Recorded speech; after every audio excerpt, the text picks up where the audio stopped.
તો મારે આમ હેલિકોપ્ટર લઈને ન આવ્યો હોય, ગાડી લઈને ન આવ્યો. જો મારું ધાર્યું થતું હોય તો કીધે જો આવી જતું હોય, કાંઈ પાપ લાગી જતું હોય તો એવું પાપ કોઈ દી લાગતું નથી. એ પાપ ક્યારે લાગે કે તમે પોતે જો એ પ્રવૃત્તિ કરી હોય તો લાગે. એ હમ દીધે કાંઈ કોઈને કાંઈ થઈ જતું નથી. આવી પણ પછી બીવી જો તું કોઈને કહીશ ને તો તને આવડી એટલે લાગશે. એટલે ઓલો સાનું આપણે પૂછીને તો આમ થોડસડાઈ જાય. એટલે આપણે એક વિશ્વાસુ માણસો છે ને, એટલે આપણી આવી ક્યારેક ને ઘાણી થઈ જાય છે. સમજ્યા? તો ગુરુ કેવા હોવો જોઈએ. હું તમને કાયમ કહું છું કે વૈષ્ણવ જન તો તેને કહીએ જે પીડ પરાઈ જાણે, પર દુઃખે ઉપકાર કરે તો મન અભિમાન ન આણે. સમદર્શીને તૃષ્ણા ત્યાગી, પરશ્રી જેને માત જીવ્યા થકી અછત ન બોલે, પરધન નવ ડાલે હાથ. સકળ લોકમાં સૌને વંદે, નિંદા ન કરે કેની. વાસ કાશ મન નિર્મળ રાખે, ધન ધન ધનની તેની. વણ લોભીને કપટ રહી છે, કામ ક્રોધની વાર્યા. ભણે નરસયો કેનું દર્શન કરતા, કુળ 71 તાર્યા. તો આમાં મેળ આવે. પણ આપણને ક્યાં દેખાય છે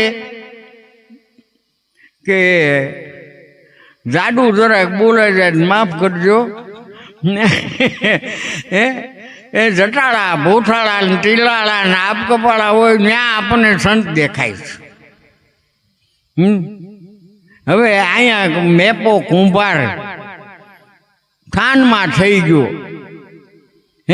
મેપા ભગત માન સંત જેને જાદરા બાપુ જેવા પુરુષને ઉઠતા પંખી પાડે એવું જીવન હતું.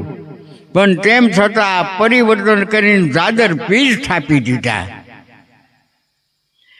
એને ક્યાં લેબાસ બિલ્લો તો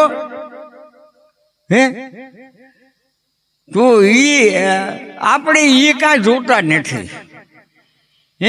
ભજન કરવું છે બધાને, ભક્તિ કરવી છે બધાને. કોઈને ભગવાન વાલો ન હોય એવું હોય નહીં, પણ એને વાલક બંધાતી નથી. ત્યાં કાંઈક આટી રેલી છે. નકર વાલો તો બધા છે. કોઈ દેવ રૂપે મથણા મથતા જ હોય છે. અરે આપણે તો કાંઈ નથી કરતા. કોક તો ઊભા પગે ઊભા રહે, લોહી હાલ્યા થતા હોય. એટલે ભરતભાઈ, મનને મારવું છે કે દેહને મારવો છે? કે આવા ધંધા કરવાથી કોણ મળવું પડે? એ શરીર મળવું પડે ને. કે ઓલા પાડો પખાલી હાલ્યા જાય, એમાં પખાલીને પેટમાં દુખો માંડ્યું. તે કોકે કીધું કે આમ પેટે દઈ દે મટી જાય. તે ઓલો પખાલી હોશિયાર, તે પાડાને દામ દીધો. એટલે પાડાને દામ દીધે પખાલીનું પેટનું દુખો મટે. એમ આપણે મારું મન વંશ કરવું છે મન, અને દમન કરીએ છીએ દેહનું. ને એમાં હાંધો મળે ક્યાંથી? પાછા કોટો કરે હો. જો મેં 1 મહિનાના 1 ટાણા કર્યા હો, અને એકાદશી કરી 4.5 મહિનાની. અને આમ જો બિયાભાઈ પાસે સગવડ છે તો એ કોઈ જે જાત્રા નહીં જતો, મારી પાસે નહોતું તો મેં ઉછીના પૈસા લઈને પણ જાત્રા કરવા ગયો. હું જાત્રા કરવા ગયો. કોણ ગયો? હું. તે હું મીરાબાઈએ કીધું હું જાય મરી તો માહે રે કરે હરી. તે આપણે હું ને પંપાળીને મોટું કરીએ. એ છોકરો હોય ઘરે અને જુવાન થાય ને, થોડું નાનો થાય, 12-15 વર્ષનો, ભાઈ આવે તો આપણે જમશું. એટલે ભાઈ આવે ને આપણે જમીએ ને એમ કરતાં લગ્ન થઈ જાય. ભાઈને પૂછીને બધું કરે. પછી તો ભાઈને પૂછીને કરે એટલે ભાઈ થઈ ગયો 25-35 વર્ષનો થયો. વળી તું બધો વ્યવહાર હોપા માંડી જાય. થઈ ગયો 45 વર્ષનો હતો, 25 વર્ષનો, હે પંપાળીને મોટો ન કર્યો, હે અને પછી આપણે પછતાઈએ તો કાંઈ ઓલો હારે. પછી આપણે કહીને તો હું કોઈ કાકા મામાને આવ્યો હોય ને તો આપણે યારે વાત કરતા હોય કે ભાઈ હાલવા દે ને, હાલને ભાઈ જા, આપણે કામ પતાવી, એમાં શું કામ છે એમ હાથે વાત કરજો, અત્યારે એમને જવા દો. હા બાપા એમ કેવું પડે, દાંત ભીન ક્યાં જાય? હે આપણે આ બધાની વાત છે, એ કોઈની વાત નથી. આ પંપાળીને મોટા કર્યાનું પરિણામ. એટલે એ આમાં આપણી ઈથી સારું કાંઈ ન હોય, પણ આ છે ને અમારે ભજન કરવું છે, સત્સંગ તો વાલો છે, ગુરુય કરવા છે, છોકરા બે હા ના કરે છે. લે હા ના, મેં સાંભળેલું કાનો કાન છે, ક્યાં ગયા ખરું ખોટું બે ભાઈ? હે એટલે ત્યારે હવે પછી હવે તમે છોકરાને જો નિશાન ઉપર રાખતો ભગવાન તમને મળે ક્યાંથી? હે જેને જગત બધું ત્યાગ, જેને હૃદયથી આમ તો કાયરતા ન કરાય, બધું ઘરબાર કુટુંબ મૂકી અને કોઈ ગુફામાં ઘરી જાય તો એ ખોટી વાત છે. હે આ બગીચો બનાવ્યો એને કાંઈ વિચાર નહીં કર્યો હોય? હે તમને 20 વર્ષના આપણને મા બાપે કર્યા, એ બધાને મૂકી અને ઘરના માણસને રોવરાવીને પછી અને કદાચ એ લગ્ન ન કરે, ઘણા એવા થઈ જાય લગ્ન ન કરે. અમારે ભજન કરવું છે, લગ્ન નથી કરવા. લે પણ આ બગીચો બનાવ્યો એને સમજ્યા વગરનો બનાવ્યો છે. હે તો એ એમ કરીને પાછા વળે. હે મામી બાપુ મારો નાનો ભાઈ છે ને, એ કે મારા લગ્ન નથી કરવા. તે બાપુ એવા ખીજાણા ને તે પછી બધું કહી દી, પોતે લગ્ન નહોતા કર્યા, કે મેં નથી કર્યા એટલે મને ખબર છે આ ધંધો કરાય નહીં. અને મારા ભાઈને લગ્ન કરાવ્યા, આપણા ભાનુભાઈને. તો સંતો છે ને એ હંમેશા વાત સમજતા હોય છે. એ કે આમ હાલી આવતી ખોટી વાતો, ગાલ પુરાણની વાતો ઘણી હોય છે. હે એવી વાત એની પાસે હોય નહીં. સંત પાસે હોળવણની એક રતિની વાત હોય. હે બીજા દાઠે આમ કરો તો આમ પામશું, કરશું તે કરશુંમાં કણશું, વાઘે બીજું કાંઈ ન થાય. પણ આપ મોવા વગર ભરતભાઈ સ્વર્ગે જવાય નહીં. એમાં દાડીઓ ન હાલે. એ ખંજોળવું હોય તો આપણે ખંજોળવું પડે કે બીજો ખંજોળો ચાલે? હે કાંઈ એમાં શું વાંધો? તો આમાંય આપણે મરવું પડે. હે आत्म अमर रहूंगा, काल से नहीं डरूंगा, मैं जम का शीश उतारूंगा, मरने से पहला मैं मर जाऊँ और अमर पद पाऊंगा, એવું મહાપુરુષે કીધું છે.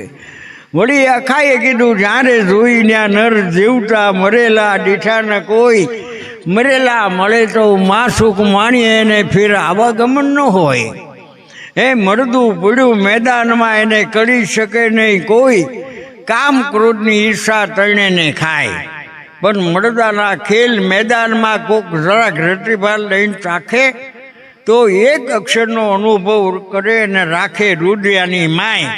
પણ એ ક્યારે બને કે મનને મારીને મેંદો કરો, ગાળીને કરો ગોળો, ભૂતના ચરણે અખૈયવ ભણે, જેને લીધો એ સદગુરુનો ઓળો.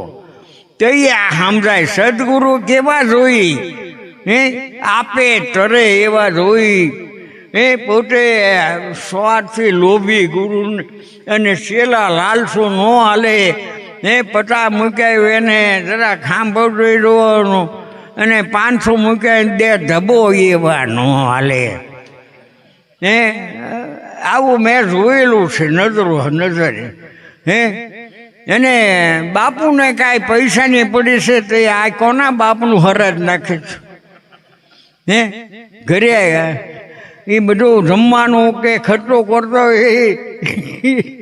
એ કે દાનાભાઈ કોણ આપતું છે? ઘરે રળવા જાય છે હે? તો કે બાપુ જમ્યા વગર ન હાલો દે કોનું ભાઈ. એટલે આપણે આમાં મજા આવે છે. અરે એની વાત ન હોય, એની સભામાં તો 50,000 માણા ભેગા થાય. તે 50,000 માણા ભેગા થાય ને આ ભક્તિ મોટી છે, જાજી છે ને બ્રહ્મભાઈ હે? 50,000 માણા ભેગા થાય ને મોટી ઊંચી ભક્તિ છે ને હે? અરે ગાંડા ભાઈ, બકાલા માર્કેટમાં જાઓ તો કેટલા રૂપિયા લઈને જાવ? એકાદો રૂપિયો હોય તો હાલે, 2 રૂપિયા હોય તો હાલે. અને કરિયાણાની દુકાન જવું હોય તો થોડાક વધારે જોઈએ. અને કાપડવાળીની દુકાન જવું હોય તો એટલી વધારે જોઈએ. અને હોનીની દુકાન જવું હોય તો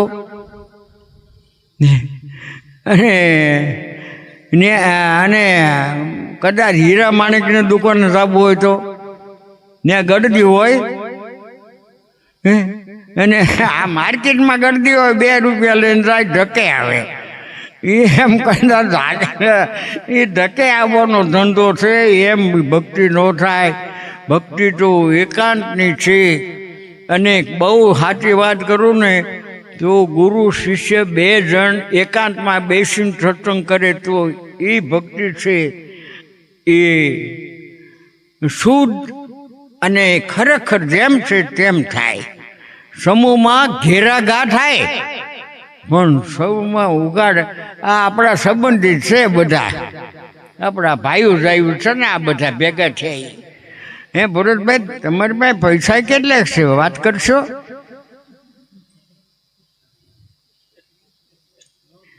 કે કોઈ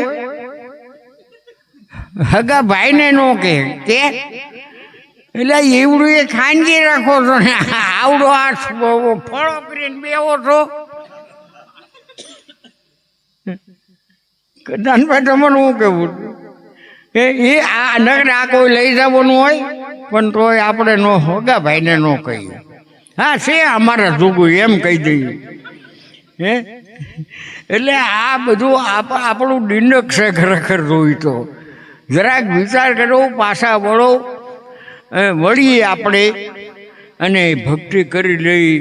એમાં આમ તો ઘર બાર કુટુંબ કબીલા કાંઈ નડતું નથી. બધા ગ્રસ્તી, રામ ભગવાન જો ગ્રસ્તી હોય, આપણું ઈષ્ટદેવ કૃષ્ણ ભગવાન ગ્રસ્તી હોય, સહજાનંદ સ્વામી ગ્રસ્તી હોય, તો તમને મને શું વાંધો છે? અરે કૃષ્ણ ભગવાનને 8 તો પટરાણી હતી તો 16 કળાના ગણાઈ ગયા. ઓલા રામ ભગવાન તૂટી ગયા, એક પત્ની એક બાણ મતન તો 12 કળા, તો 16 નો ગણાય ને. આને બધું કર્યું, કાંઈ બાકી ન રહેવા દીધું. તો એ શું હતું? એને દુર્વાસા બરોબર આવ્યા છે. એક પ્રશ્ન કહે, દુર્વાસા આવ્યા છે, પટરાડીઓને કીધું કે ગુરુજીને જમાડવા જાવ.